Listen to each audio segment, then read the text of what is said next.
కమిషన్ల కోసమే జూరాల నుంచి శ్రీశైలానికి పాలమూరు ప్రాజెక్టు మార్చారని ఆరోపించారు సీఎం రేవంత్. నీళ్ల విషయంలో తెలంగాణకు మరణ శాసనం రాసింది హరీష్ రావు, కేసీఆర్ అని చెప్పారు. రాజకీయంగా ఉనికి కాపాడుకునేందుకు తమ ప్రభుత్వంపై బురద జల్లే ప్రయత్నం చేస్తున్నారని అన్నారు.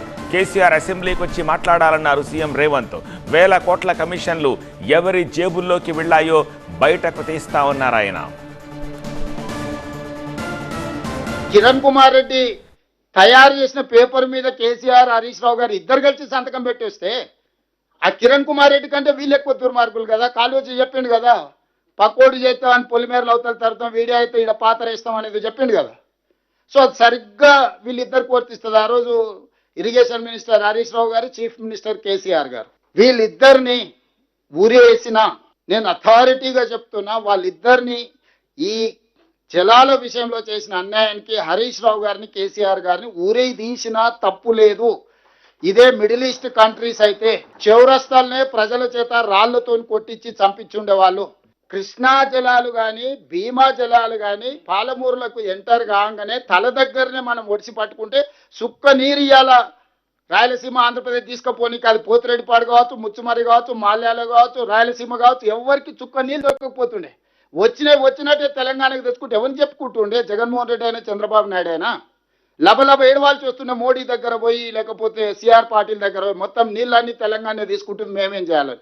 తెలంగాణ లోపలికి వచ్చి చంద్రబాబు నాయుడు లేకపోతే జగన్మోహన్ రెడ్డి ఆపగలుగుతుండే? జూరాలలో ఉండుంటే రైట్, ఎంక్వైరీకి ఆర్డర్ ప్లేస్ చేద్దాం, మనం తప్పు చేస్తే మన సంగతి తెలుస్తాం, వాళ్ళు తప్పు చేస్తే వాళ్ళ సంగతి తెలుస్తాం, ఎంక్వైరీ ఆర్డర్ ఇద్దామని ఎప్పుడైతే చెప్పినామో ఈ వాసన పసిగట్టిండి. హరీష్ రావుకి ఇట్లాంటి వాసన చూసే అలవాటు బాగా పర్ఫెక్ట్గా ఉన్నది. ఇప్పుడు ఏమంటుండు, ఇంకా కృష్ణా నది మీద చర్చ వదిలేసిండు.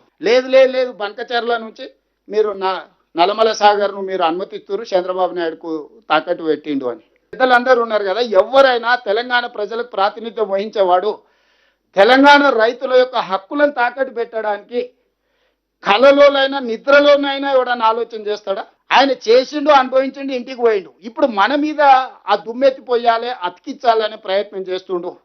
ఈరోజు జూరాల నుంచి శ్రీశైలం బ్యాక్ వాటర్స్కు తీసుకురావడం ద్వారా లోతైన అవినీతి పునాదులు ఉన్నాయి. ఈరోజు నేను ఎందుకు సభలో చర్చకు పిలిచినా, సభలోనే మాట్లాడదాం, మీరు రాండి, సభలో మీ గౌరవానికి, మీ వాదనకి ఎక్కడ ఆటంకం కలిగించాం, మీ వాదన బలంగా వినిపించండి అని నేను ఈరోజు మీ అందరికీ చెప్పదలుచుకున్నా. చంద్రశేఖరరావు గారు వచ్చి మాట్లాడాలి, దీని మీద ఇన్వెస్టిగేషన్కి ఆర్డర్ ఇవ్వాలి. ఎవరి బాగు కోసము జూరాల నుంచి శ్రీశైలం పోయింది, ఈ వేల కోట్ల రూపాయలు ఎవరింటికి వెళ్ళినాయి, ఈ కమిషన్లు ఎవరికి చేరినాయి,